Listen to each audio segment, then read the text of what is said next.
if I start recording and then I minimize it, I forget I'm recording, and that's really helps. So if you have not gone ahead and opened up 3ds Max, go ahead and fire that up if you can. If not, like I said, pick your favorite screen and follow along and take lots of notes. We're going to do it that way. It's not quite as effective as I want, but it does get rid of some of the glare. All right. Every time you start a new project in Max, you are going to want to set up your folder. I'm going to wait until I see Max's set up on everybody's screen, and then I will go through this process. I consider this to be basic housekeeping, and so if you already know how to do it, that's fine. Waiting on just a couple more to fire up.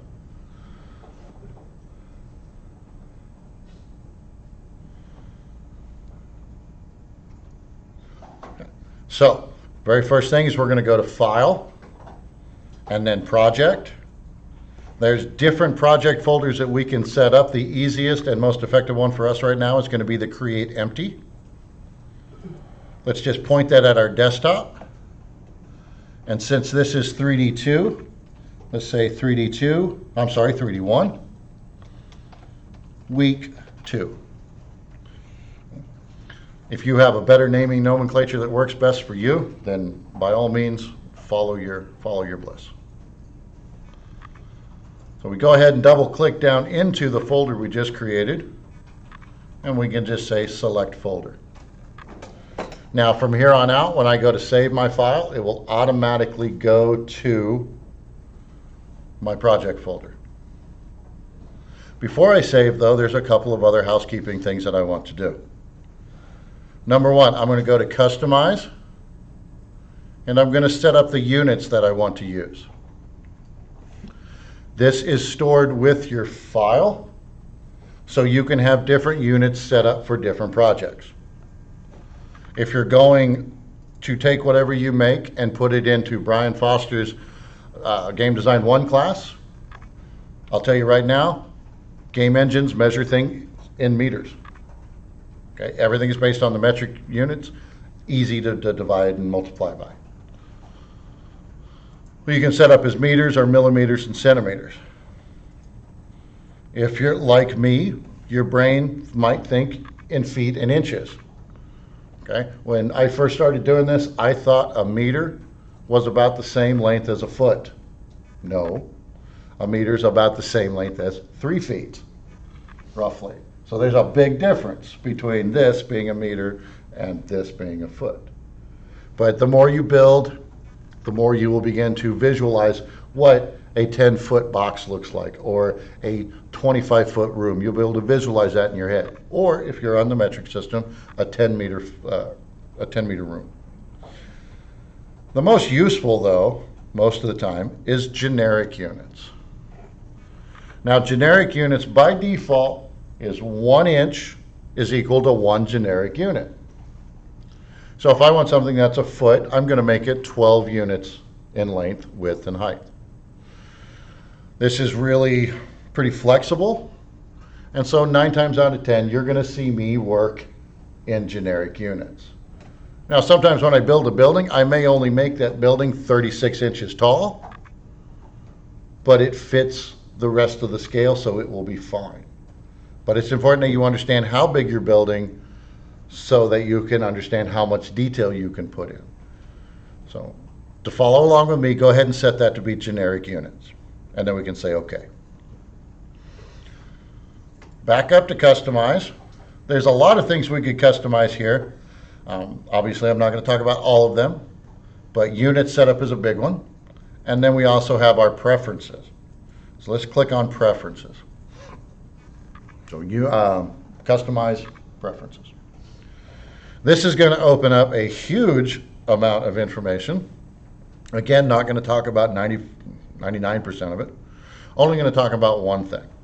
And if we click where it says Files, then we will see that there is a section called Auto Backup. If you set up your project folder, Max will attempt to save your file as an AutoBack file in the project folder. If you don't set up your project folder and you just start working, it's going to default to My Documents, Autodesk, and then there'll be a folder in there called AutoBack. So if you do the housekeeping in the beginning, it'll save you trouble later. Now the nice thing about the AutoBack file is it does it in the background, and you can determine how many saves you want. 3 is a pretty good number, but you could do 6 or 10. And you can also change how often it is going to save that AutoBack file. Every 5 minutes, every 10 minutes, or so on. That's personal preference. Kind of depends on how much work you're willing to lose. And again, I think 6 is pretty good, and I usually do 6 in about every 15 minutes.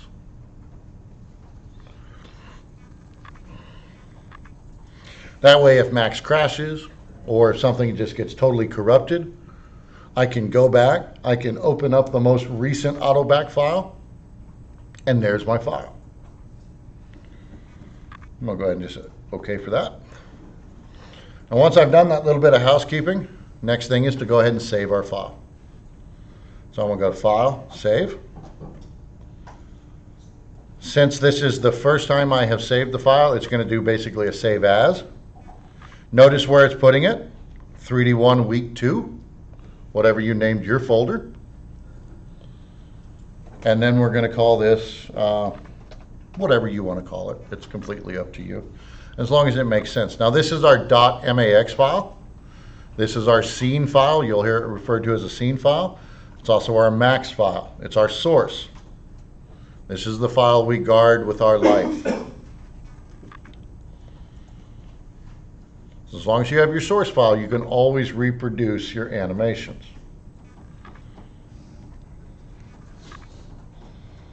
All right, so we've looked at that. Okay. Next, we're going to do a real quick whirlwind tour of the interface itself. Across the top, we have our main drop-down windows. From here, I can access every piece of functionality of this entire program. I'm sure glad they don't try to put all those buttons on the screen at one time. Below that, we are going to have our main toolbar. The main toolbar gives us access to tools, and they are grouped together by how they behave. This first section here, starting with the select object and running through basically the use pivot point center. Notice when I hover over stuff, the name pops up. That's super useful. But these are my selection tools, and we're going to cover these today, but right here is selection tools. Next, we have tools that allow us to toggle our snapping options. Again, we'll go rotate some objects, and I'll show you what rotation without snap looks like and rotation with snap looks like. Next, we have some other miscellaneous tools which we will get to as we go through, but just know that you can hover over them and they will tell you what they are. And anytime we see the teapot, that's going to have something to do with render options or rendering our image. Now, last week I basically gave you the definition of render, and that is to draw. So all of these are how is the final product going to be made.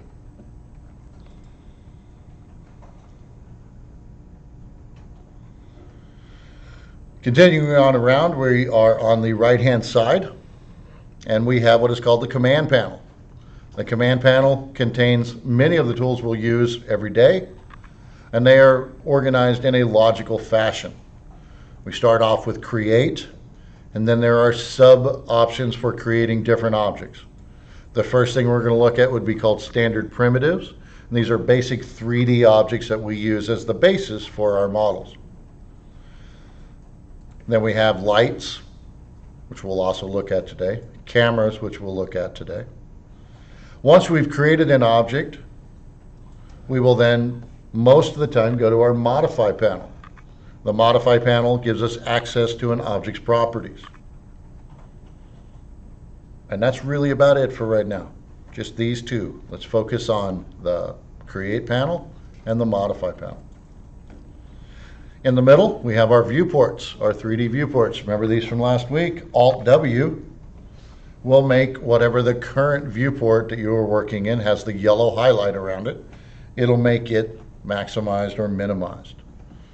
I'm not going to go over these again. I will cover them later on when we actually have something in the viewport. We have our Scene Explorer. As we populate our world, the objects will appear in this panel in a hierarchical view, listed by name. And again, this is why it's important that you get in the habit of naming things as you create them. That way you don't have to, sift through box 1 through box 500 to figure out which box it is you actually want. Timeline is across the bottom. For now, we are not going to be doing animation, but I do want you to pay special attention to the X, Y, and Z dialog boxes across the bottom. Later on, when we create objects and we go to rotate or we go to scale, the output information will be down there at the bottom. Then we have some view tools, which I will talk about when we get there. They're one of those things I'm going to show you how to do it using shortcut keys. You will probably never touch those tools. At least that has been my experience.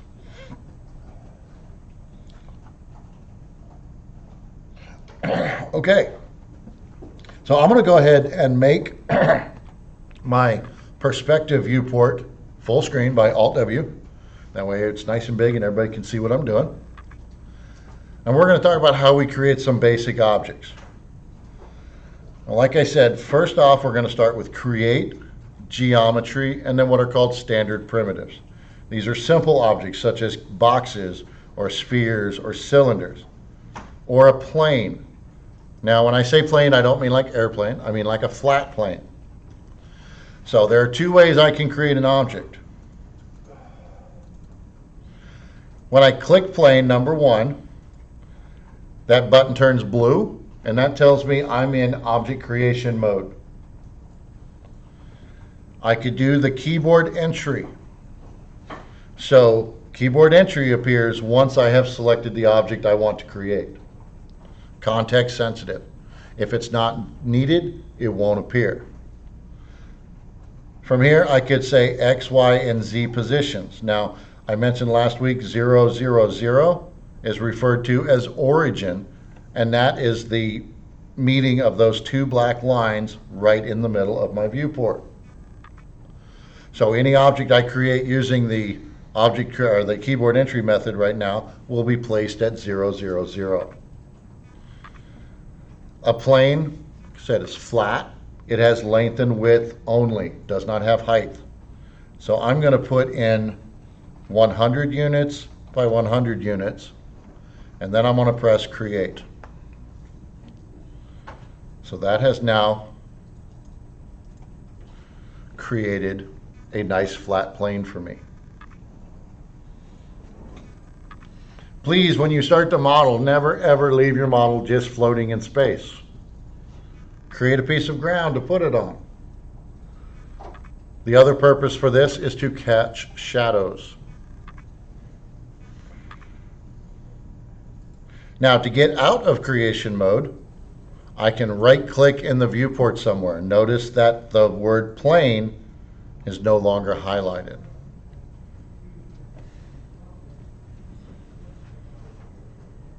Now, keyboard entry rollout is great, and it's precise. I can tell it exactly how big I want it, and I can tell it exactly where I want it to be. That is not always the case. Sometimes it's better just to make the object and then change the parameters afterwards. So in this case, I'm going to show you how we do. I call it the click and drag method. So I'm going to select a box. It's going to be the object that I create this time. And instead of going to keyboard entry, I'm going to come down here and I'm going to click and drag in the viewport. By doing so, I'm creating the length and the width of my object. When it is the length and the width I want it to be, I'm going to release the mouse, and then I'm going to drag upwards. That's going to give me height. Once I've reached the desired height, then I'm going to click again, and that is going to stop the creation of that particular object.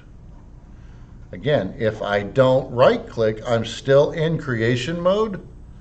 So if I start clicking again, I'm going to make even more boxes. So when you've created the object that you want to create, make sure that you right-click to exit out of the creation mode. Oops, did not mean to select that little guy, just you. Okay. Now, depending on what object you're creating, the click and drag method will have different numbers of clicks and drags required. If you make a sphere, that's a simple click and drag and release, and it makes the entire sphere. Teapot.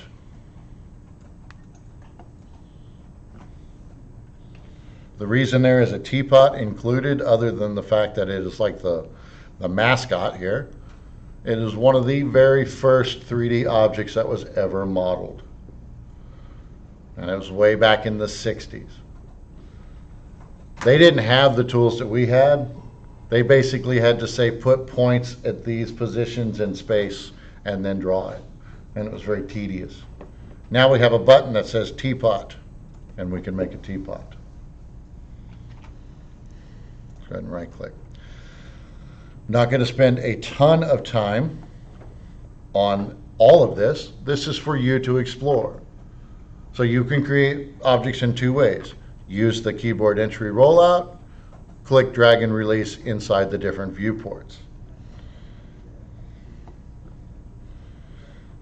There's one other thing I want to show you that's very useful. When I click on an object to create, you will notice that the word AutoGrid appears.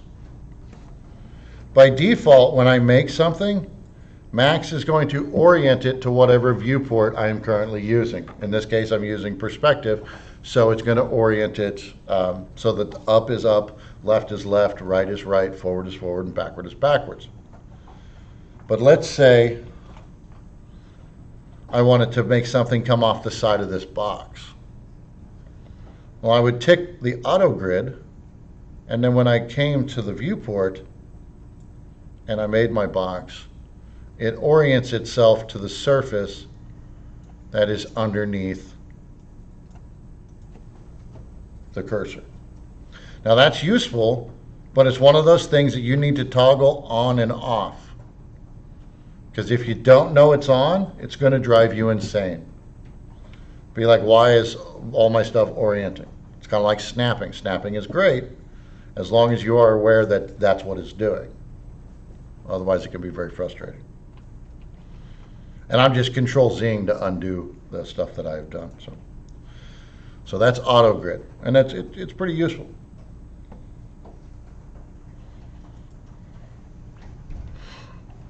Now, if you have a cube, I want you to go ahead and select it and come up to the top toolbar, and we're going to look at how I'm getting ahead of myself. I apologize. Step back. Go ahead and select your cube. Real quick, we're going to jump over and look at what we do, some of what we can do with the Modify tab. Now, the Modify tab will show you properties for whatever object you have selected. If I select the plane, then I will get object properties for my plane. If I select my cube, then I'm going to get object properties for the cube. In this case, I have length, width, and height. There we go. I'm not going to worry about segments for right now. We will talk about segments next week, but just think of the segments as the resolution of your model. The higher the segment count, the higher resolution your model can be. Therefore, the more detail you can put into your model. But for right now, this is our Modify panel. The most important thing for you at this point is this is where you can rename your objects. And so I'm going to say this is not just box number 1, this is my box. And then I'm going to hit enter. Now you notice over in my hierarchy panel, it has changed, and now it says my box. That's awesome. I can find that of all the boxes that I make, I will know which one is mine. Now we're going to go and look at the Move tool. So the Move tool is clustered here in the middle. There are other ways that we can select things. We have the Select Object, which allows me to click on it. We have Select by Name, which brings up a list of everything that's in my scene and lets me select it. Or we have our Select and Move tool. Now I know I skipped over these, but we'll come back to those probably in a future lecture. The Select and Move tool gives me a widget. That widget by default is located somewhere in the middle of my object. It depends on what the object is. Sometimes it's in different places. But generally it is at the bottom in the middle of that object. Now this brings us to the idea of three-dimensional space. I mentioned this very quickly last week. I'm going to spend quite a bit of time talking about it today. Number one, three-dimensional space. We have up and down. In Max, we call that the Z-axis. Numbers get higher as you go up. They get lower as you go down. The X, or the red axis, goes from left to right if you were looking at the front of your object. So come up here to my view cube, press front. We'll see that the red arrow is running from the left to the right side of my screen, and that is the X axis. The green, or the Y axis, runs away from you. So think of that as running, through your body and out through the front and out through the back. These numbers correspond with X, Y, and Z down here. Currently I'm at 0, 0 on the Z axis, which if I look, that means I am right on the grid. I am at 2.15 units on the Y axis, so forward and backward, and I'm at 9 units and something on the left and right, or the X axis. I'm going to right click these, and that's going to zero them out. I right clicked on the two little up and down arrows. Those are called spinners. When we right click, we call it zeroing out. It doesn't always mean zero though. I know that's a little confusing, but I didn't name it. That's what it was called when I learned it, and so I'm passing that on to you. But if I right click a spinner, it's going to take me down to the lowest possible value for that. For example, if I create a cylinder, and I'm going to press the F4 key, F4 is going to show my edged faces. So this is all the segments that make up my cylinder. My cylinder currently has 18 sides. If I right click or zero this out, it's not going to take it to 0. It's going to take it to 3. That is the minimum number of sides that this object can have. Does that make sense? So you'll hear me say 0 out, but I don't want you to think it always means 0. It just means the lowest value.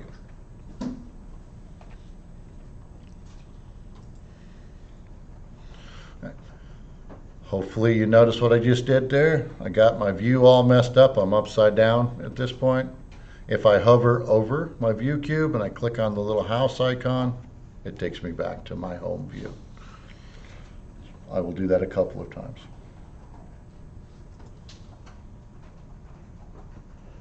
Okay.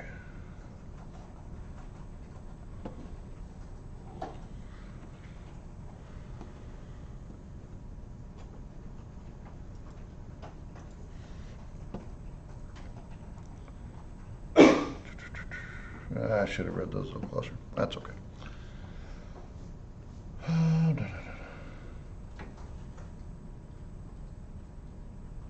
So how do we feel about 3D space? Is there anybody that's completely lost about what I said? Okay. Never hesitate to raise your hand. This is going to be one of those things that you need to learn right off the bat. This is one of those foundational things. Now, it varies from program to program. When you get to Unity, Z is forward and backward, Y is up and down. But as long as you understand the concepts, it's easy to make the transition between programs. It's like shortcut keys. Every time I sit down to use Unity, it takes me at least 20 minutes to get my head out of 3ds Max shortcut keys versus Unity shortcut keys. But once I do, I'm fine. Okay. Okay, real quick, I am going to go through these drop downs again in the viewport since we are working here. The plus, again, is simply tools. You can hide the view cube, you can put in the steering wheel. Some of these things I never use, like the steering wheel. When I first started to learn to use 3ds Max, this is a little tool that allows you to zoom and it kind of follows your cursor around. I'm not quite sure who they put it in for, but every single time I would open it, I could crash Max reliably. So I learned real quick, no, we just don't use the view or the steering wheel. But you guys may like it. But these are tools that you can use underneath the plus sign. Now, where it says perspective, this is where we can change different viewports. We're going to talk about this later on. We'll make a camera, and I'll show you how to view your scene through the camera. But take note of the shortcut keys. If I want to go to a top view, the easiest way is for me to hit the T key. If I want to go to perspective, the easiest way is for me to hit the P key. B for bottom, L for left, and F for front. So back to perspective. And of course now it's being a weenie. So we're going to use the view cube to get us back to where we want to be. The next one is performance. If you have a screaming machine, you can go ahead and go high quality. For the rest of us, we're going to leave it down here at standard, or we might even move it to performance if your computer is lagging. And then finally, we have our shading. This is called default shading. Kind of adds some color to it, and we can kind of see what we're looking at. Occasionally, you'll work in what's called wireframe mode. In wireframe mode, you only see the edges of the object. A really useful mode is default shading with edged faces. Now, this is kind of hard to see because the object is green and the highlights are green, so let's make the object gray. But now I can see all of those little white lines. Those are going to be the edges of my object. We'll get into those later.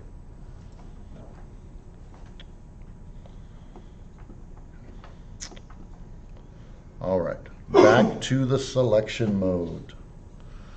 So with the selected move tool, I have my move widget. Notice how when I hover over certain parts of it, it highlights. So if I hover over just the Z or the blue arrow, it highlights yellow. I can move it on the Z axis. If I grab it on the X axis, I move it on the X axis. Same with the Y axis. I recommend in the beginning you move things one axis at a time. It makes things a lot easier. As you get more advanced though, you'll notice that I can hover between the Z and the X. And that highlights both of them. So now I can move it up and down and left to right at the same time. Do the same over here. Move it back and forth, up and down. The really tricky one is this little white box right in the middle. And that little white box lets me move it on all three axes at the same time. And it's easier than you think to accidentally put it way off in the distance. And you're like, shoot, where'd it go? Again, you can always go right click, right click, right click, and it's going to put it back at origin for you. As a good rule of thumb, you want to work as close to origin as possible.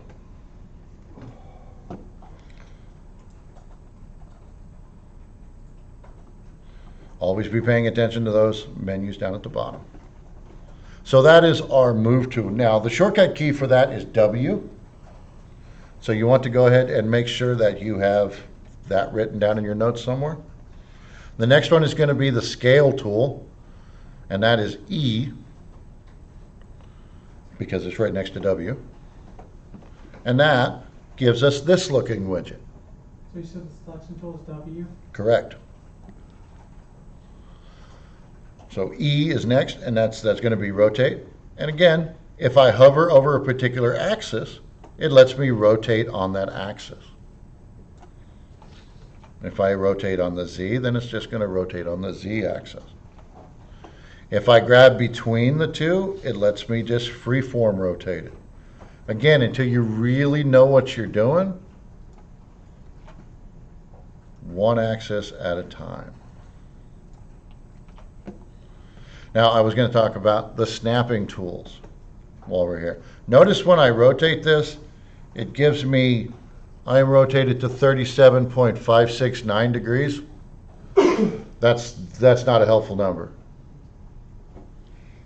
If I go ahead and look at my snapping tools, we have one for movement, which you want to leave that to 2D for right now. There is a 3D snapping, but again, it's going to cause you more heartache than it's worth. The one we want to look at, though, is the angle snap. And I can right-click that, and that's going to bring up my grid and snap settings. So right-clicking is very handy. You're going to do lots of it. But in the grid and snap settings now, this is where I can go to my angle, and I can say, you're going to snap to 15-degree angles.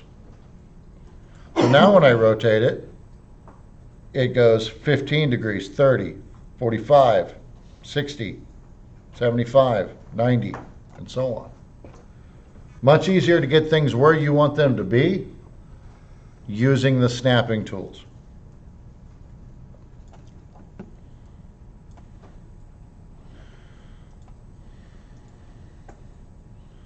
One of those things you want to make sure you toggle on and off. When you need it, turn it on. When you don't, turn it off. Did you say the menu was called? Say it again. What was the menu called? These are my snapping options. This one? Yeah. Grid and snapping settings. Grid and snapping options. Right click on any of the different snapping options here. They're the ones that have the little magnet next to them. That's the universal sign for snapping. How many use Adobe products? Everybody knows what the magnet looks like. Same thing.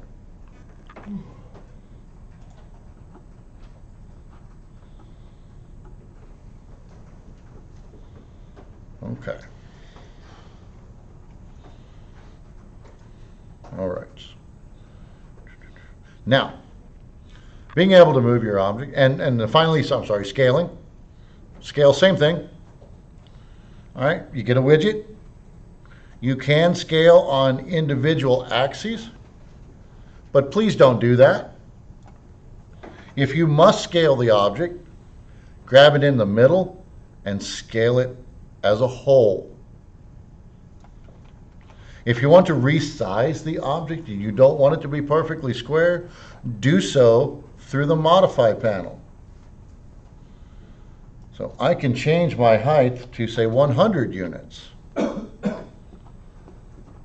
Your first instinct may be to grab that scale tool and go like that. The problem is, if I look at my properties, Max still says it's 40 units tall. Well, we can obviously see that that is not 40 units tall, because it's 40 units side by side. If I want it to be taller, I'm going to do that using the parameters.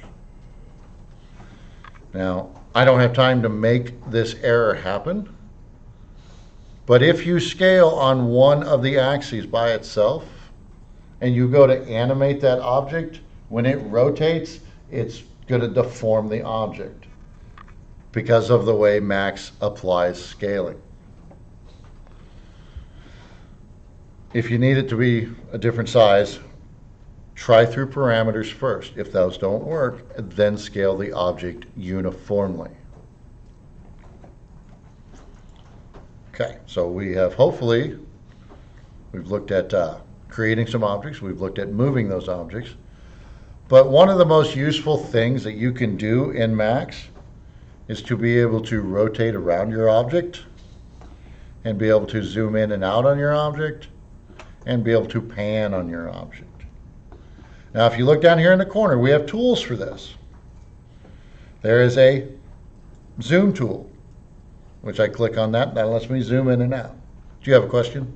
Yeah. Yes, ma'am. When you scale as a uniform tool, why Yes. doesn't it still change the frame? Because again, just the way Max handles scale. So it's still 40 units by 40 units by 40 units, but it's scaled up to 200%. Okay, does that make sense? Yeah. The reason we don't want to do individual axes is, like I said, it boils down to when you go to animate it and you scaled it up, it's going to deform as you move it through 3D space. It's just the way they apply it. Like I said, in the beginning especially, look at your parameters first. And you can make it bigger or smaller that way. And it will save you some heartache later on.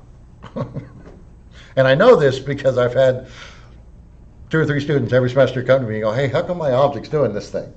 And it's like, first couple times I'm like, I have no idea why that's happening.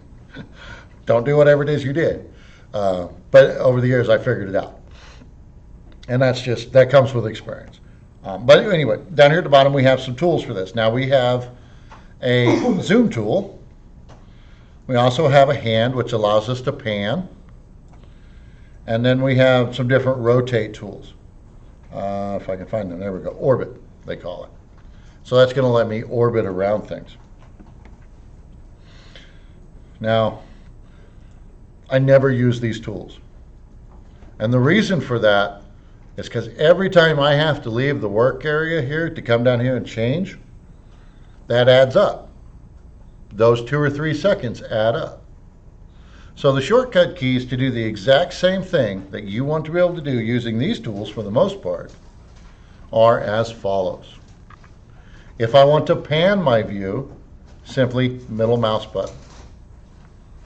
When I press the middle mouse button, the hand will appear and it allows me to pan around my view. If I want to rotate, I'm going to press Alt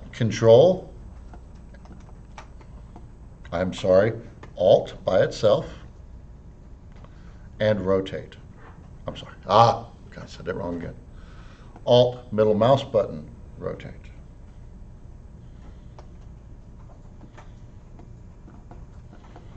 And then finally zooming. That's Alt, Control, middle mouse button, move your mouse up and down, forward and away from you. Now you can roll the mouse to zoom as well, but notice how it jumps. It's not as smooth. But if I press Alt and Control, then I get really fine level of control and I can zoom in very slowly. So since I mangled those, panning, middle mouse button, Alt middle mouse button, rotate or orbit, Alt Control middle mouse button, zoom. Now it's going to take you some practice until you're comfortable doing that. And then you will forget which keys you are pressing, which is fine. Because at that point you have built muscle memory into your hand. And the muscle memory knows what you want to do. It's one of the reasons I write these down in my notes. Because half the time I don't know what I'm pressing.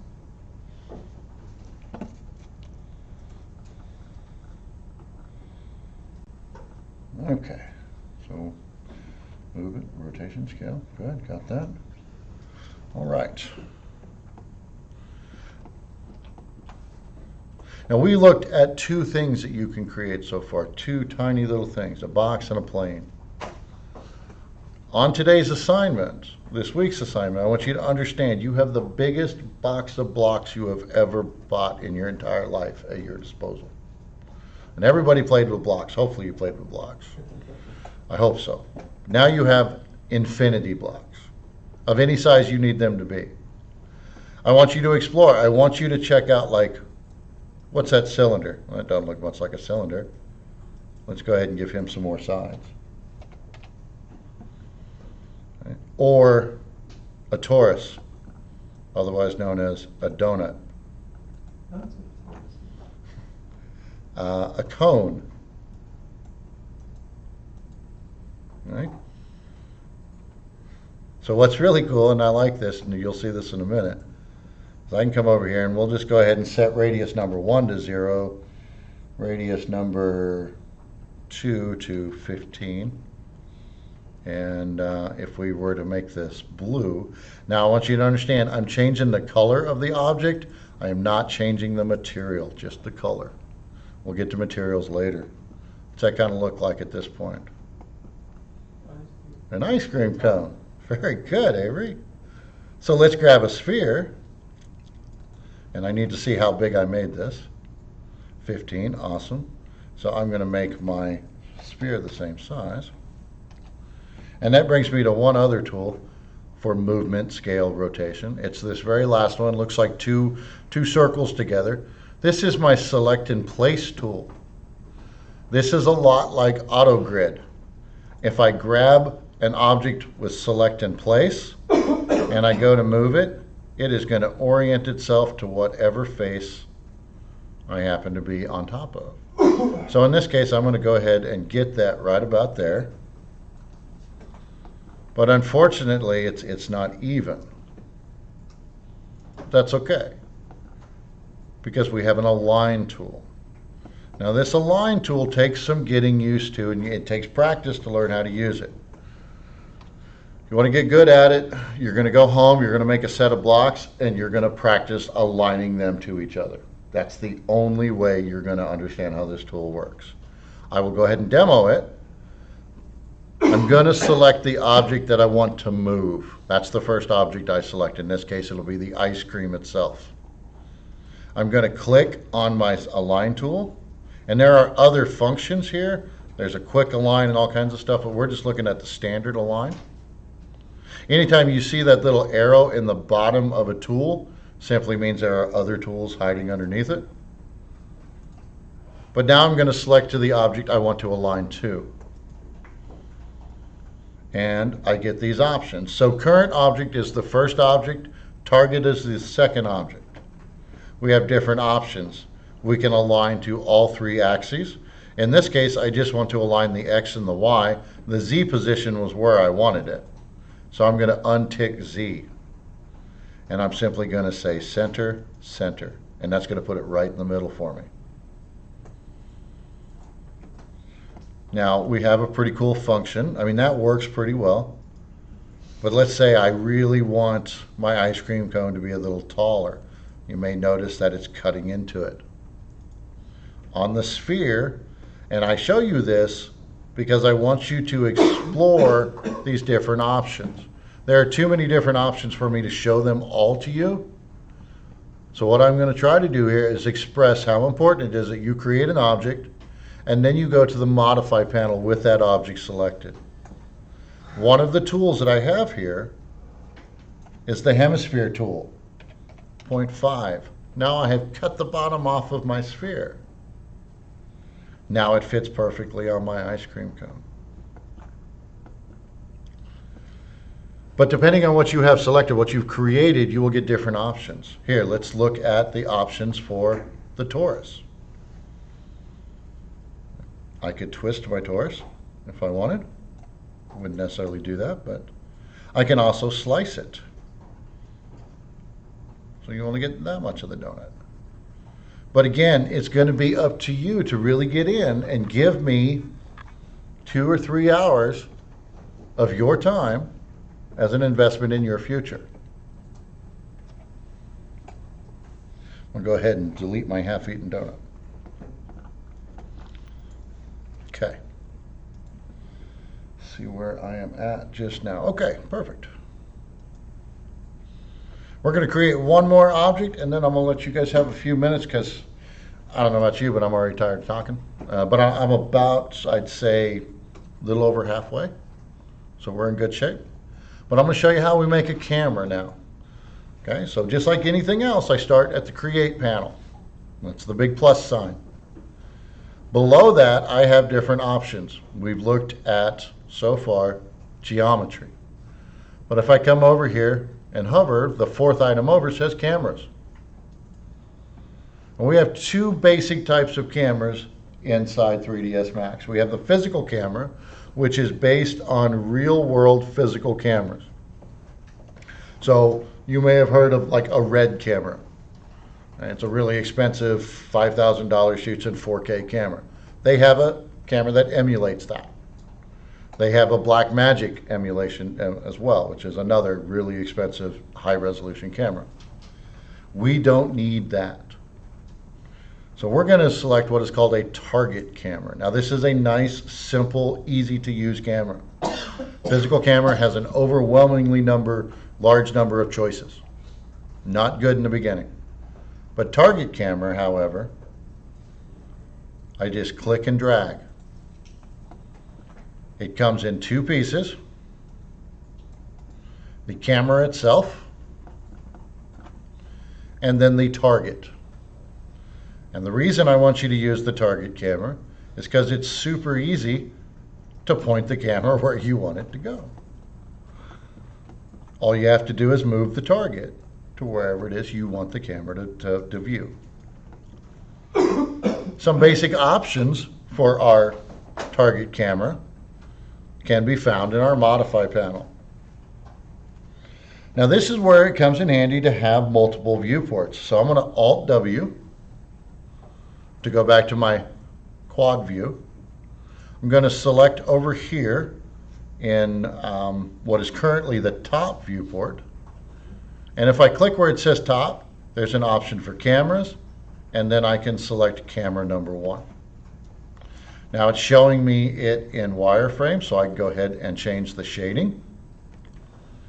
But now if I come to a different viewport and I select my target, we can see exactly what I'm looking at.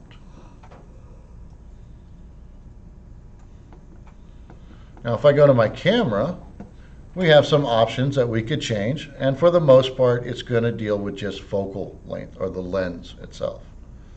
So a 15 millimeter is going to give you an ultra wide shot. A camera lens like that is going to tend to distort your image slightly. The other end of the spectrum, 200 millimeter, is going to give me a super tight shot.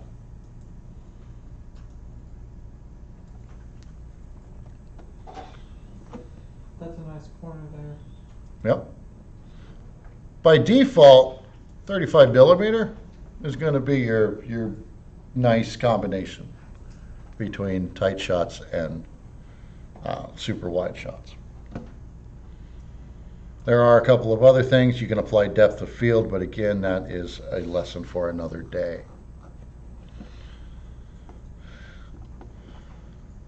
All right, so once we have placed our camera and we're looking at our viewport, we could also use the C key to go to our camera view. So if you don't want to go to cameras and then select the camera, you can just select the viewport and press C. Something to note, and write this down.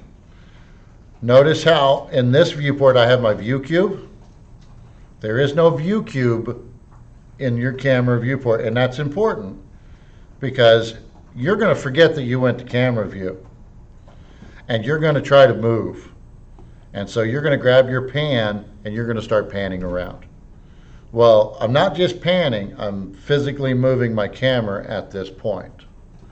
And then you might be like, well, I'm going to press Alt and middle mouse button and I'm going to rotate. No, you're not. Because the camera won't let you do that. If you press the P key on your keyboard and you're in camera view, it's going to take you back to a default perspective viewport. Your view cube is going to reappear and now you can change your view. You said that was just P? P as in perspective. Absolutely. Okay. Well, we don't have a whole lot more to cover, but I am going to let you go ahead and take a quick break because it's another page and a half. So, for those of you that have run into issues with your machines, I do apologize. We've got IS working their butts off. That's all I can tell you. Let me stop recording and I'll say something else. No. and get these notes up so that I actually follow them. All right. So once you've made your masterpiece, you've modeled it, you've got it all built, the next step is to texture the item. Now when we talk about textures, we're talking about applying materials to the objects. Different materials work with different render engines. So although we're going to talk about texturing, we're going to begin by looking at our render setup. Now that is the teapot with the gear icon. So I'm going to go ahead and bring that up. When we talk about a render engine, we're talking about the program by which Max is going to apply all of our textures and our lights and our geometry and combine them into an image. There are a lot of different render engines. Okay, Max comes with 4. The default one is called Scanline. Scanline is really old technology and it's frowned upon if you use it anymore. They don't really want you using it. The same can be said for what is called the Quicksilver hardware engine. It's just old technology. They're still packaged because people still use them. I have a soft spot in my heart for the Quicksilver engine. But since you guys are coming at this brand spanking new for the first time, I'm going to show you what is called the Art Render engine. Now, when we talk about Quicksilver or Scanline, those are not physically accurate. But when we talk about Art or Arnold, and we're going to talk about Art specifically, this is what is called a physically accurate render engine. Means when we put a light into our scene, that light is modeled against how light actually behaves. When you take certain classes from Brian Foster, he will teach you how to use a wonderful program called Substance Designer, which allows you to create what are called PBR textures. And I love this joke, nobody else really does, but PBR does not stand for Pabst Blue Ribbon. It stands for physically based rendering, which means not only does that texture look like brick, it acts like brick when light hits it. It is coded into it. Toy Story is a great example of this. If you go back and you watch the original Toy Story, they only show the human beings a couple of times.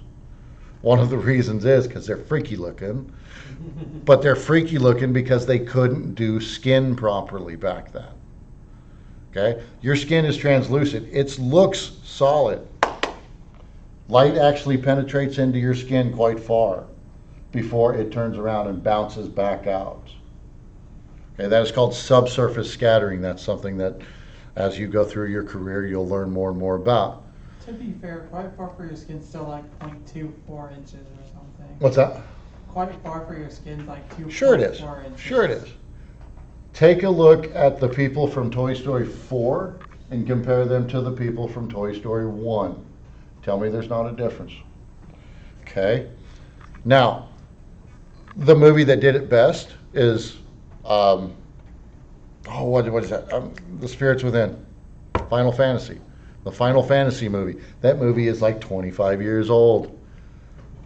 Hands down, best skin of any CG movie I've ever seen. It's great. Okay?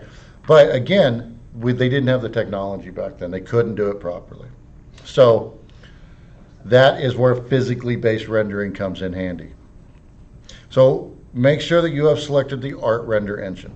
Now I'm going to show you how to put in a simple light, and this is going to make your stuff look really good using the Art engine. Yes? I was going to say, like, so, like, you think it would, like, was better than Advent Children, the Final Fantasy, you know? In that movie, I think they just did a wonderful job with the technology that they had. So, okay, so we've selected the Art Render engine. Now we're going to minimize that for now because we're going to come back to it. But we can just go ahead and minimize it for now. All right.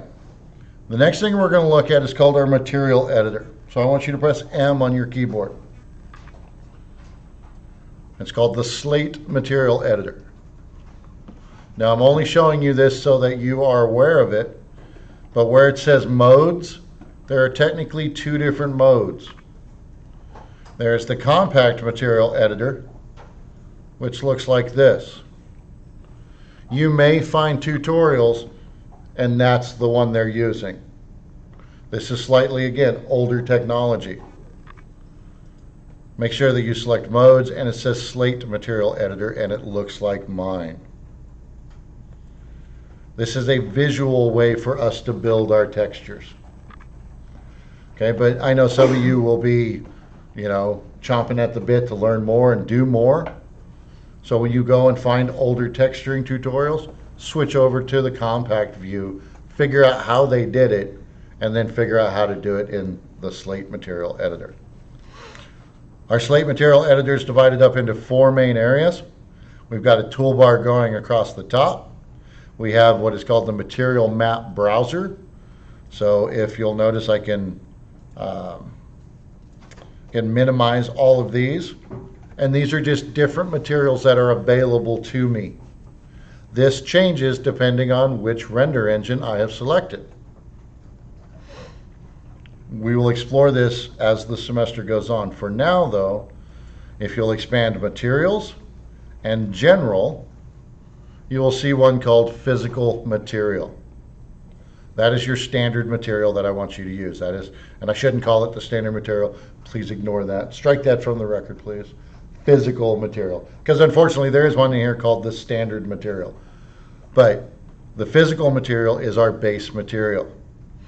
Now, to make one of these, it's really simple. Simply drag it from there to the center area, which is called the work area, or the work section. No, area. No. Substance plays nice with Autodesk, but I don't know anything about it. I know Brian loves it. I've seen it. That's about it. That's about the extent of my use with Substance Designer. Now, our material here, if I double click the header, the blue part that has the name on it, that's going to bring up my properties over here in this third panel. So we've got a toolbar across the top, got our browser, which later on we will take a look at the Autodesk Material Library. There are lots of materials that we can use. For now, we're just going to use the physical material. And as we go through, we will begin to expand upon this. But basically, down the left-hand side, I've got input nodes, where I can input information, such as if I had a really cool picture of some stainless steel. I could feed that into the base weight map, and it would make my image be the texture. We will get to that within a couple of weeks. On this side, I have the output window, or the output node. So inputs on the left-hand side, outputs on the right-hand side. I'm going to double click and make sure that it's the active material. I can tell it's active because it has that wonderful dotted line around it. Now I'm moving around pretty much the same way I do in a viewport. If I want to pan, it's middle mouse button. If I want to zoom, it's Alt and Control and middle mouse button, or rotate. Okay. Didn't say that quite right, but spin the mouse wheel. That's what I mean. All right. Again, you want to name your material. So over in my properties, it gives me a chance to name my material. And then I'm going to hit enter. So now it's my material. We have a lot to learn about these, but for the most part, and for today and for this lesson, all you really need to know is how to change the color. And that is going to be my base color and reflections. There's a little color picker. I click on that. It brings up this wonderful dialog box, and then I can select my new color. Now it's nice and red. A couple of other options that you might want to play with. Notice how I don't have much of a reflection on here. Your specularity is controlled by the roughness of the object. A very high roughness has no reflection. or no highlight, and a very low roughness has no highlight. But kind of in the middle there, you start to get a highlight. Now, just doing this, I can make an object that could appear to be a pool ball because it has a very high, very tight highlight. I can double click on that to make it bigger, make it a little easier to see. But I've got a nice reflection coming off of there, right? Or, if I wanted to, I could increase the roughness even more. Now, instead of a pool ball, I've got a rubber ball. Does that make sense? Okay. Understanding how light interacts with materials is a huge thing. There's so much to learn that we don't even begin to cover it. But I want you to understand that you can make it shiny and you can make it not shiny. We also have a rollout for the transparency of an object. Okay, so now I could see through the object if I wanted to. Transparency. And then subsurface scattering, that thing I was talking about with how far light penetrates the object before it is bounced back. And my personal favorite is emission. By making a material emissive, we are basically going to have it create light for us. Now I'm going to do a real quick emission so you kind of get an idea of what it looks like. Since I've created my material, I may as well go ahead and apply it to my object. So I'm going to take my emission and drag the option all the way up to 1.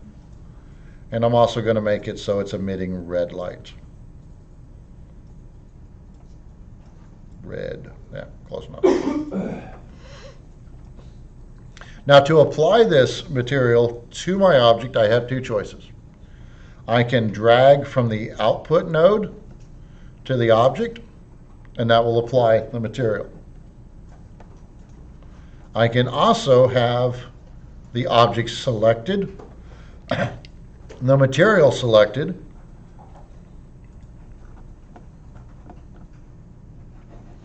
since it's being a wiener. There we go. Have my material selected. There is a button in the toolbar called Assign Material to Selection. So it is now assigned the material to that. 9 times out of 10, I will find myself doing it this way. But I also have dual monitors most of the time. And so this is actually sitting over on another screen. And it just makes things a lot easier. Now, sometimes your material will not show up. Sometimes your object will not change color. Your material will not show in the viewport. There's a button here called the Show Shaded Material in Viewport. So those are the only two buttons you need to know at this point is Assign Material to Selection and Show Shaded Material in Viewport. Now I'm going to do a real quick render so we can see what that emissive material looks like. Okay, render production. So you can see, and it's kind of hard to see on those.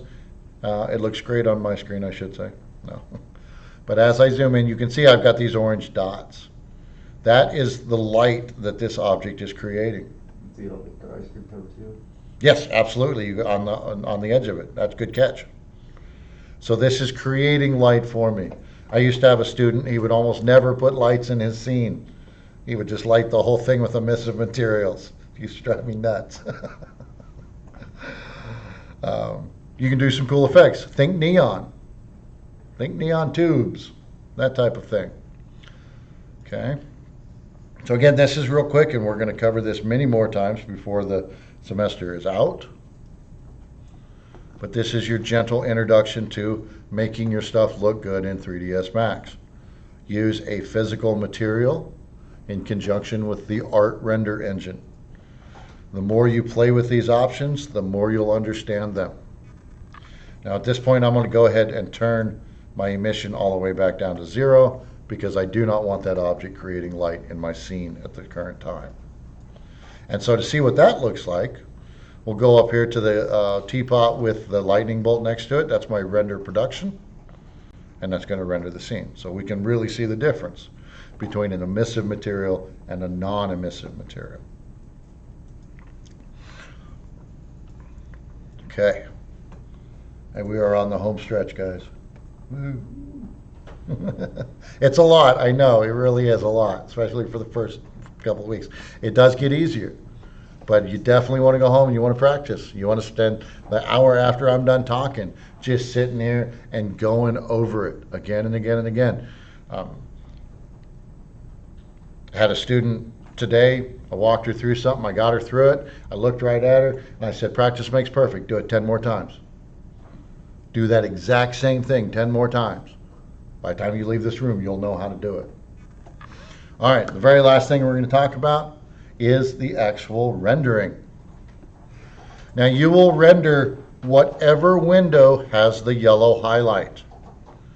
So in this particular case, I want to render my camera view. So I'm going to go to my camera view, and this would be my camera view. And I see the yellow highlight. We're going to go back to our render options here.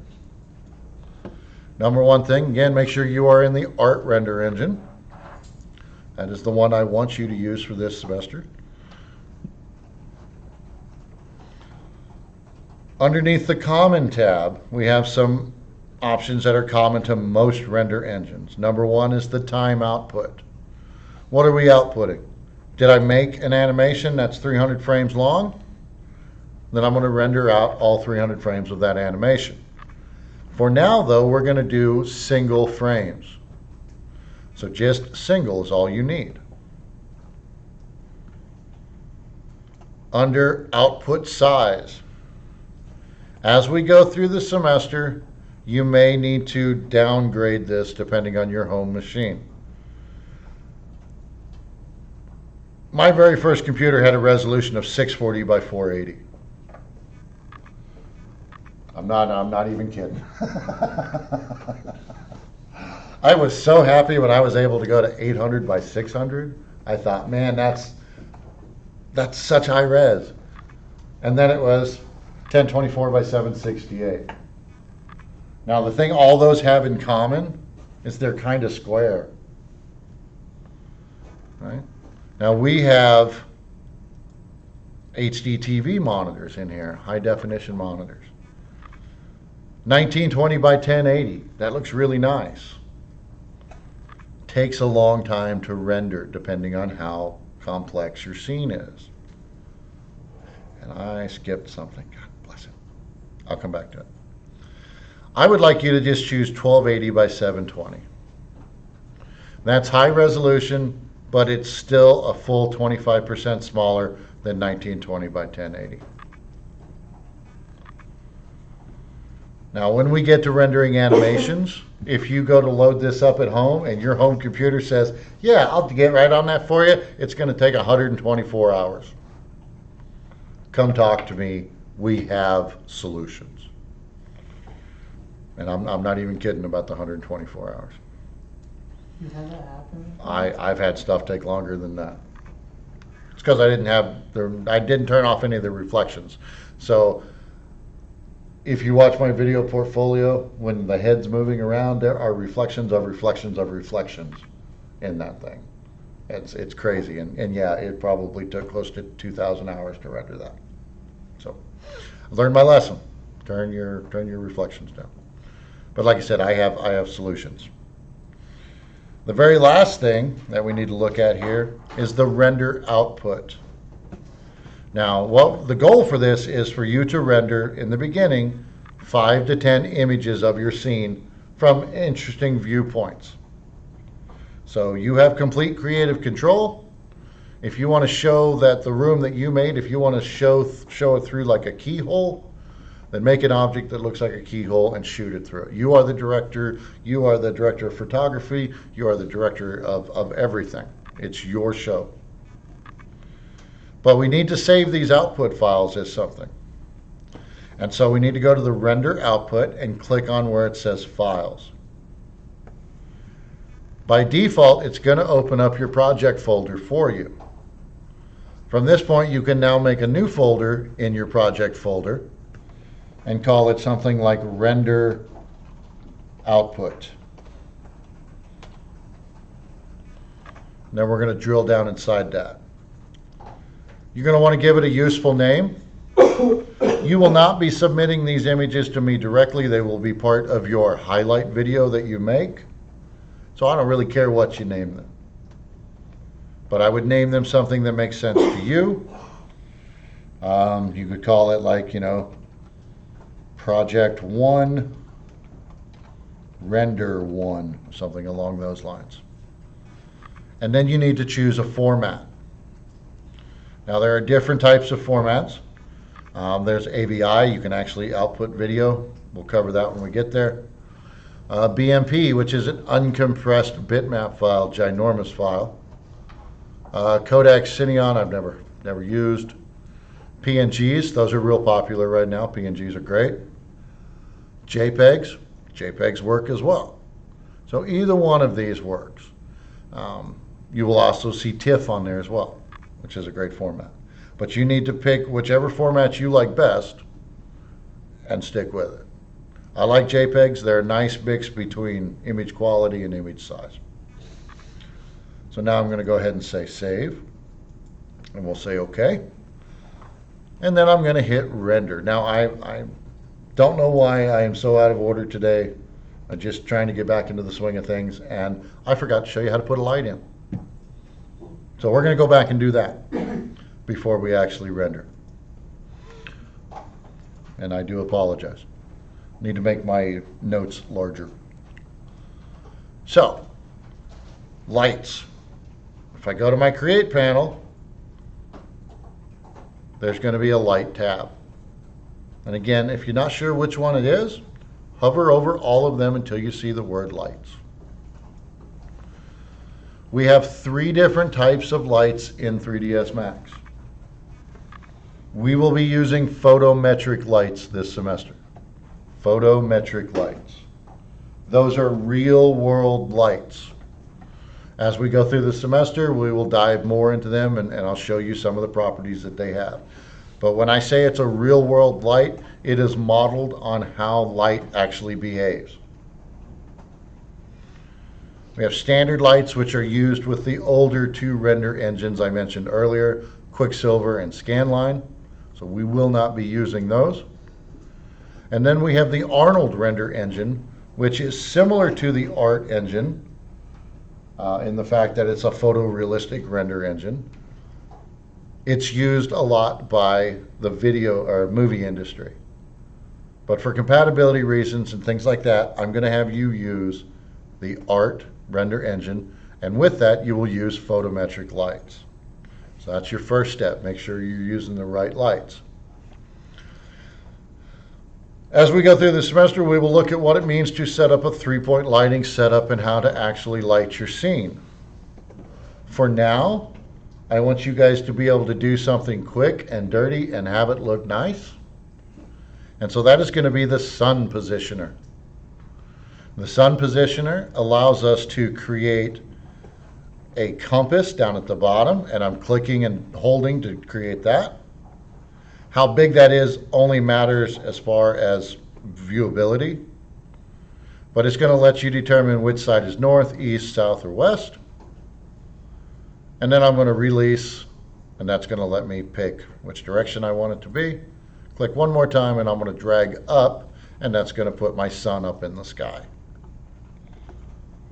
Now with this selected, I jump over to my Modify panel.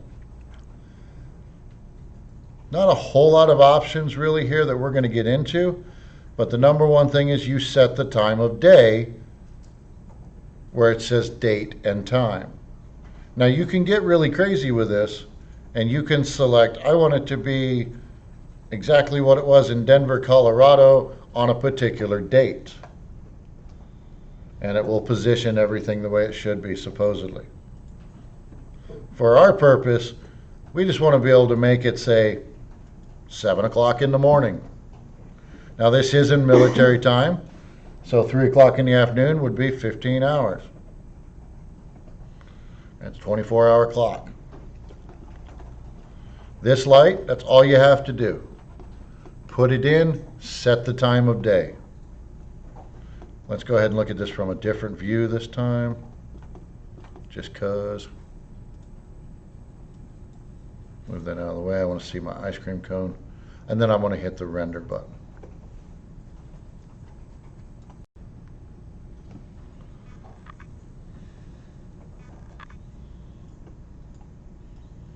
Now it's a bit noisy. You might notice some of that noise. In future lessons, we'll talk about how we can reduce that. It's just a byproduct of the render engine. So let's say I wanted to make it a different time of day. Make it, say, 6 o'clock in the morning. Now, I've already saved an image. It's going to ask me, are you sure you want to overwrite it? You may or may not want to. In my case, I don't really care. If you don't want to overwrite it, don't. Notice how the light has changed. That's pretty cool. If you set it for in the evening, let's say 17, that's 5 o'clock, right? Yeah, so let's go 19, 7 o'clock.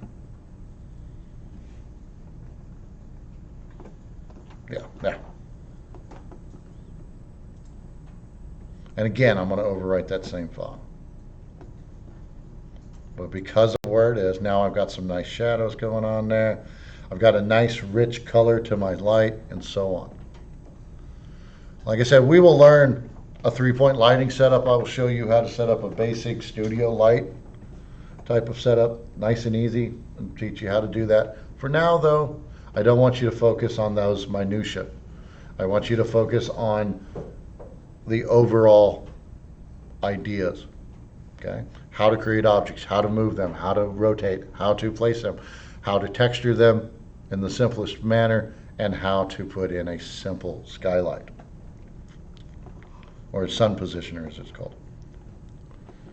Okay, now that has output a couple, or at least one image into this window that does not want to go over there. Oh, that is the wrong folder.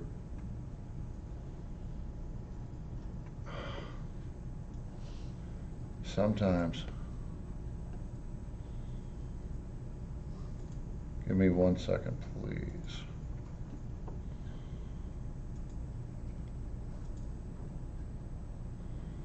This PC.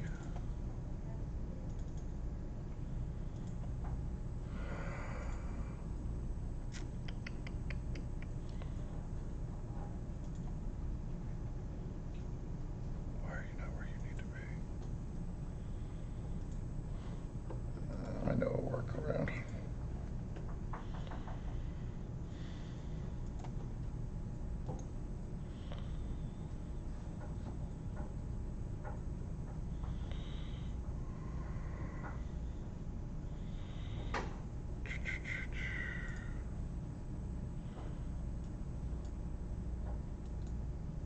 Okay. Sorry, when this machine is set up, the user's desktop is not the one that I see. I see my own desktop. When I saved this to the desktop earlier at the beginning, it saved it to the default desktop, and I have to go there and find it, and it's taking me longer than it should. But that's because there are people in there watching me.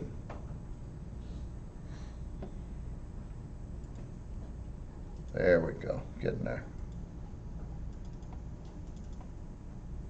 And why aren't you there? Bless America.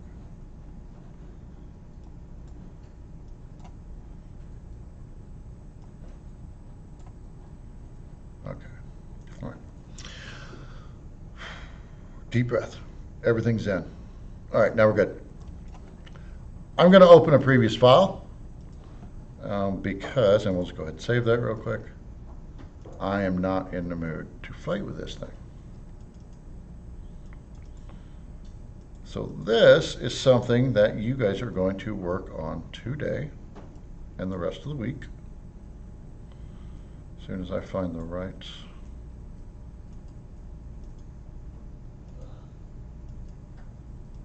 That's the one I want. Yes.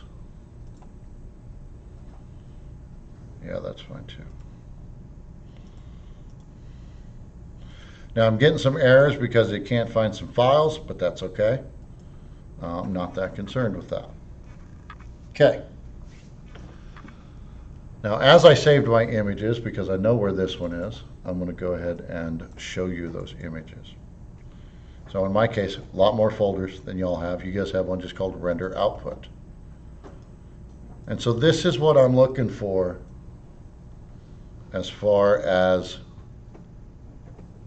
what you're going to do for me over the next couple of weeks. We're going to start off creating a very simple room scene. Now, I created a generic little dorm room, I guess would be a good way to describe it. Your room can be anything you want it to be.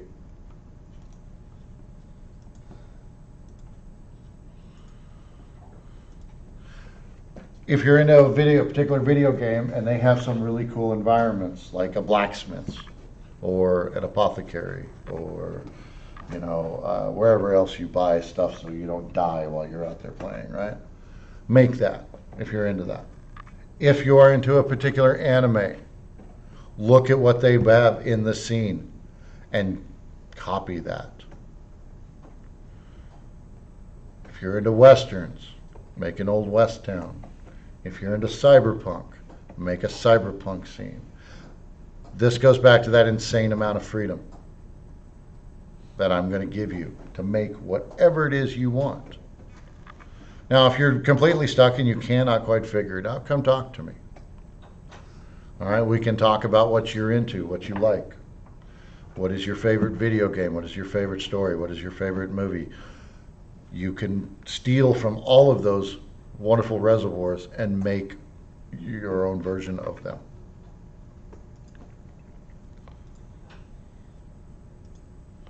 But like I said, I made a kind of a generic little room. Now, this is kind of advanced, but most everything you see here, minus, say, the DNA strand there, is made from a primitive object and the tools here. But we'll make those in a couple of weeks. So the bed is simply a cube. Actually, it's technically called a chamfer box.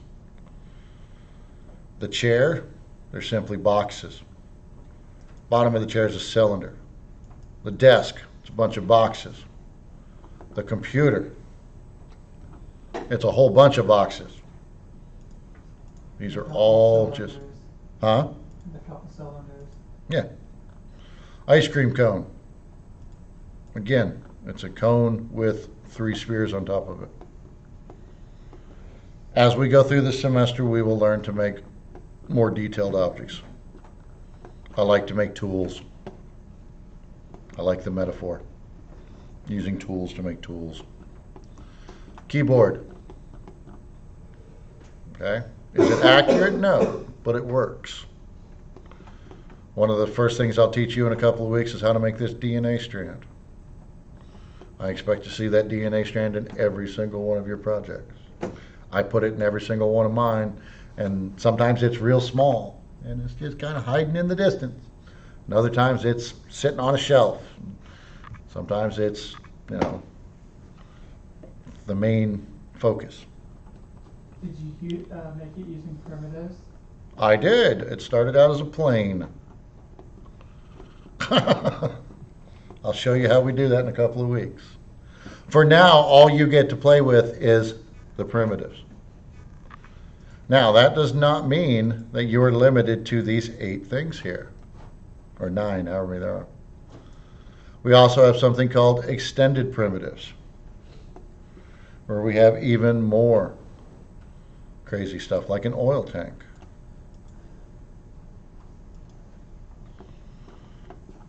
Talk about a hard to swallow pill. Right? There's the spindle. Okay, dreidel, dreidel, dreidel. Prism was. And all kinds of stuff. Additionally, in a couple of weeks, we will go down and we will learn how to use the windows and the AEC extended objects and the doors. But I want to show you how easy it is to learn something inside of 3ds Max. You're interested in doors, okay? Go to your handy dandy browser of choice. Doors 3ds Max. First hit's probably going to be their help file. And yes, it says 2016. Do you know why? Because doors have not changed in the entire time that I have been using 3ds Max, the way they function. And that goes all the way back to 2011. But they're going to tell you everything you need to know about how the doors function, how the walls function. Not saying you have to go explore this. I'm just saying that if you want to, the answers are out there. What I did in mine, I have a plane as the floor, and I have a couple of boxes as my walls. But you can make any environment you want, and that is the gist of what you will do for me for most of the time that you are here. You will create environments and you will put stuff in them. That's all we're doing here. Now it's up to you to be creative. It's up to you to understand that, well, I could make a lamp by grabbing a cylinder. I can make another cylinder. I'm going to go ahead and use my auto grid because I want it to be on top. So I can make another cylinder. And then how about I use a cone for the top? Maybe not ideal, but I bet it'd work. There's that lamp from Grandma's house. Now, make it look better, I'm going to go M to bring up my materials editor. And I'm going to bring out some materials. And I'm going to start playing with those options. So what happens if I come over here and instead of, gunmetal gray there, I decide to make it a nice aqua color. Ooh, that looks nice. Let's go ahead and increase the roughness. Now I know I haven't told you much about this, but between roughness and metalness, you can create a lot of different materials simply by changing the specularity of them. And that's what that is called, the little highlight there. It's the specular highlight. But again, that looks like a very hard ball. I would not want to get hit with that ball. That one, I'm not too concerned about. Okay, it looks like a rubber ball. Might hurt for a little bit, unless it's a, handball ball. Those things hurt. And then with the metalness, it's just going to change how the highlight affects it. But again, I can stand up here and I can talk about stuff and you guys can write it down. You will learn best by spending the time getting in here and breaking things. That's the thing. Students are always afraid they're going to have to start over. You should probably start this project 2 or 3 times. Instead of sitting down and going, okay, I'm going to make my dorm or I'm going to make my apothecary, you need to sit down and go, I'm going to make some cubes. I'm going to sit down and see just what each one of these shapes looks like. So here's a box. Here's a sphere. Here's a cylinder. Here's a torus. Throw that teapot in there somewhere. We'll talk about text at another date, but there's a couple of different ways we can make text. A tube. How is a tube different from a cylinder? A tube is hollow. What is a plane again? Remember, a plane is flat. If you want, I wouldn't recommend playing with the lines just yet. Can you make planes vertical in 3D? Yes, absolutely. There you go. There's your vertical plane. Did you use the walls of the plane, or does it have to? Absolutely. Absolutely. You could. Yes. I wanted to ask something odd. When you're making the ice cream cone, is it kind of like unethical to make a cone and then flip it upside down? Would you rather us No, change no. the boundaries? No. However you want to do it. Now, the only problem with making cone and turning it upside down would be this right here. So let's take this object per se, and I'm going to hide everything else. A handy little button down here. Looks like a green square inside of a bigger square. That's my isolate selection. That's a great tool. Okay. The only problem with that would be we have two major coordinate systems to deal with inside of 3ds Max. The number one is the world coordinate system, and it's listed right here. This will be something I talk about again in the future, so just be aware of this. Okay, so the world coordinate system is based on the world, and that means up is up, X is left to right, Y is forward backward. But we also have, and let me do that with a cone. That would be better if I did that actually with a cone. Okay, so boom. Let's rotate this. So make sure the snapping is turned on. And 180.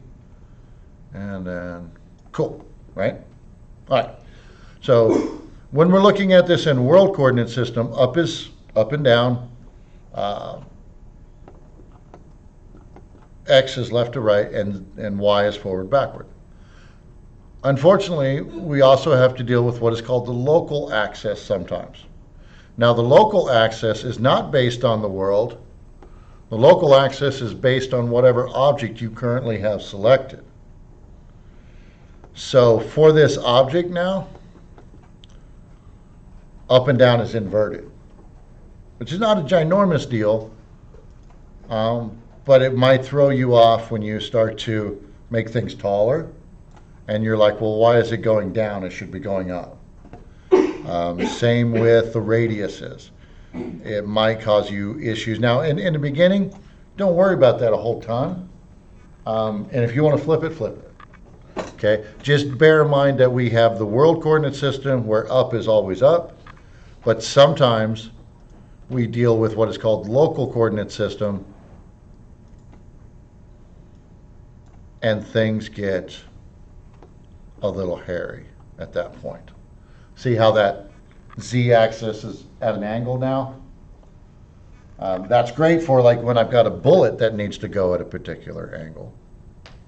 Yeah, Unity does the same thing. Yeah. But again, though, it might cause you some confusion later on. So, but no harm, no foul, by any means. Does that make sense? Cool. Okay. I want to give you guys some time to work. It is now 6 p.m. That being said, I want to go over the assignment and what I expect. So we are going to be going to 3ds Max Basics assignment. And I want to read through this to make sure it's all right, too. Okay, in this project, we will explore the basics of 3ds Max and how we interact with it. I think we did a pretty good job with that today. We will work through creating a simple scene from setting up your folder structure, which you need to do at the beginning of every project, through creating simple primitives, adding textures, lights, and culminating in rendering and saving the final images. Things I want you to be able to do is set your project folder up, configure your AutoBacks and your units, identify the major areas of the interface. Hopefully by now you can create and manipulate some simple 3D primitives. Add the camera, that's easy to do. We can create and apply simple materials. The student will be able to create a simple lighting solution. You don't get much easier than putting in the skylight, the sun positioner. It looks good, it's going to make your stuff look nice right off the bat. And the student should be able to render and save images. These videos, while helpful, all the way up here to the basic lighting, basic rendering, basic texturing, because I was using a different render engine at that point when I made these videos. So the information in these last three is slightly out of date. But lucky for you, I've recorded everything I've said today, and so you can go back and watch that if you need to. Basically, create an empty folder, put a scenes and a render output, put your scenes in there, and you can even skip this part, edit. Although file management is pretty important. But you're not turning in your folders to me, so how you manage your files is your business. I used to have the students submit their project folders. Whew, what a mess that was. in the project. Okay, we already did that. So I want you to set up your AutoBack options, set your generic units, save your file. I want you to create a simple room scene consisting of at least 10 distinct objects.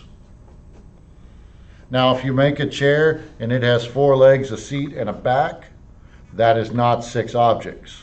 That is one object made of 6 sub-objects. Okay? So make a chair, make a table. I understand you're going to run into some frustration in this project because you can't bend anything, you can't twist anything yet. All you have are simple primitives basically to work with. Again, I ask this question a lot. If you draw, you understand the importance of simple primitives. What is a human being? A human being is a bunch of cylinders with a sphere stuck on top. That's what we are. Now, there's a lot of the cartoons nowadays. They don't even try to make the head slightly triangular shape. The head is just a triangle. These basic ideas. Everything that you look at, it is made up of basic shapes. One of the fundamental things that you need to learn as a three-dimensional artist, or any type of artist for that matter, is the ability to see the shape within the shape within the object. When you draw, sometimes it's good to not draw that chair, but draw the negative space around the chair. It's amazing how much that is freeing to do, how easy it makes drawing a complex object. Same idea here. I want you to take from what you know, take from what you have sitting in front of you, take from the video games that you play, take from the books you read, take from the movies that you see, and then create, texture, and place at least 10 separate items. Now, I'm not going to go through and count your items. All right, so if you do 15, that's great. If you do 8, that's okay. If you do 2, then we have an issue. You only get out of your classes what you put into them.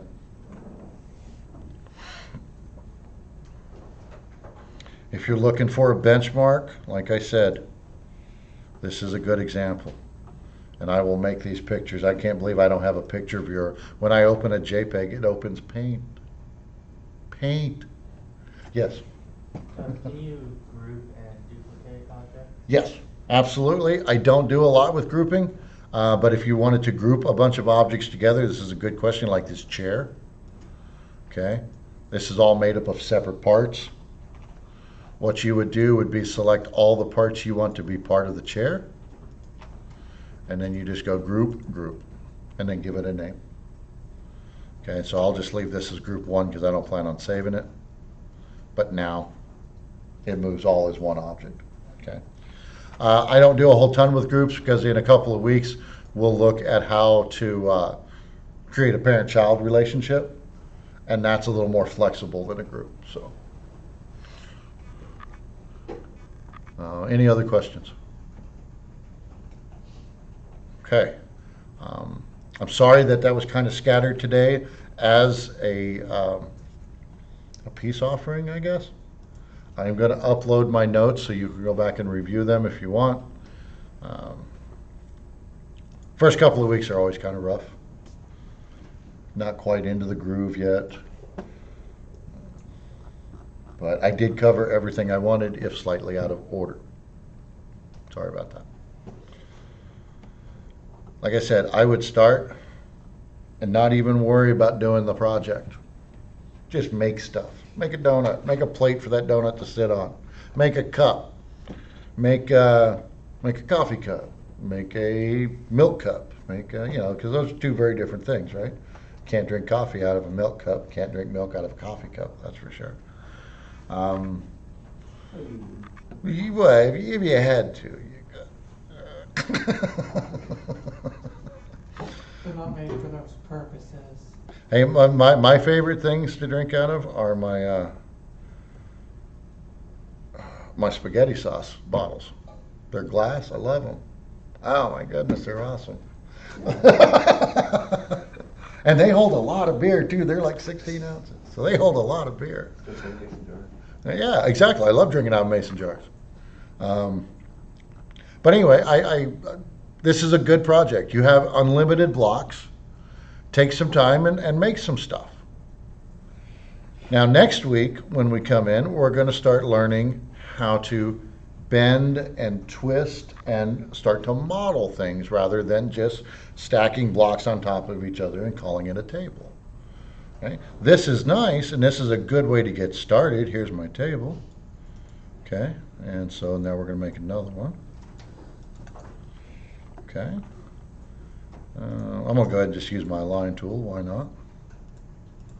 And we'll align there. I'm going to say apply, and then on Z, we'll go minimum, maximum, and voila. Now I've got a kitchen table. Okay, that looks okay. In a couple of weeks, you're going to be able to take this thing and model it out of a single piece. You're going to be able to come in and add all kinds of detail work to the sides of it. You're going to be able to do all kinds of stuff. But every journey has a beginning, and this particular journey begins with playing with unlimited blocks for a week. Be creative. I can't teach you how to be creative. That's something that has to come from within you. You have to find your inspiration. You have to find what excites you and run with it. Okay, I'm going to go ahead and stop recording because I think I am done talking.